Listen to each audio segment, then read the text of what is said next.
नमस्कार दोस्तों, फैमिली हिंदी कहानियों में आपका स्वागत है। हमारी आज की कहानी का नाम है दहेज। आ गए तुम लोग, क्या बातचीत हुई वहाँ बहू? बेटा, तुम लोगों के चेहरे उतरे हुए क्यों हैं? सुनीता जी ने अपने बेटा बहू से पूछा। विनोद जी अपनी पत्नी नंदिनी और बड़े बेटे विवेक के साथ अपनी बेटी पारुल के लिए लड़का देखने गए थे। बेटे विवेक का ब्याह हो चुका था, अब बेटी के लिए रिश्ता देखा जाने लगा था। सिर्फ दहेज की वजह से कई बार पारुल का रिश्ता टूट चुका था। ये लड़का उनकी ननद के जान पहचान का था, तो ये रिश्ता उन्होंने ही सुझाया था। क्या होगा माँ जी, वही जो हर बार होता आया है। लड़के का मोल भाव नहीं बैठा। वो लोग दहेज में 25 लाख से एक पैसा भी नहीं कम करने को राजी हुए। हमारे बस का नहीं है इतना महंगा दूल्हा खरीदना। हाँ, ये दूल्हा खरीदने जैसा ही तो हुआ जैसे बाजार में कोई सामान खरीदने जाओ और दुकानदार से मोल भाव करो कि भैया रेट जरा सही लगा लो, कुछ कम लगा दो। वही हाल अब दूल्हों की हो गई है। जैसे जैसे महंगाई बढ़ रही है, जाने किसने बनाई ये कुप्रथा। गुस्से में नंदिनी जी बोले जा रही थी। इस बार नंदिनी जी का गुस्सा फूट पड़ा था। बहू, तुमने भी तो बेचा था विवेक को दहेज के नाम पर, सुनीता जी ने कहा। तो नंदिनी जी सन्न रह गईं। तुमने कितने ही रिश्ते ठुकरा दिए कम दहेज मिलने की वजह से।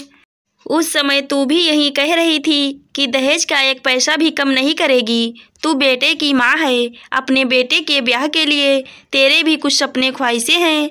तब तो तुझे बेटे की माँ होने का घमंड था, अब सामने वाले को वही घमंड है और अब तू बेटे की माँ है, तो फिर अब बुरा क्यों लग रहा है? उस समय तो ये दहेज कुप्रथा नहीं रीति थी तुम्हारे लिए। मैंने तुम्हें रोका था, लेकिन तब तुमने ही कहा था दहेज देना समाज की रीत है, तो निभा अब ये रीति। हर कोई यही कहता है जब बेटों के ब्याह की बात होती है। सब दहेज को रीत और परंपरा का नाम देते हैं, और जब बेटी की बारी आती है तो वही परंपरा कुप्रथा हो जाती है। लेकिन कहते हैं ना, जो दूसरों को दो वही तुम्हारे पास भी लौट कर आता है। जो तुमने किया वो आज तेरे साथ भी हो रहा है। कर्म का फल तो यही मिलता है।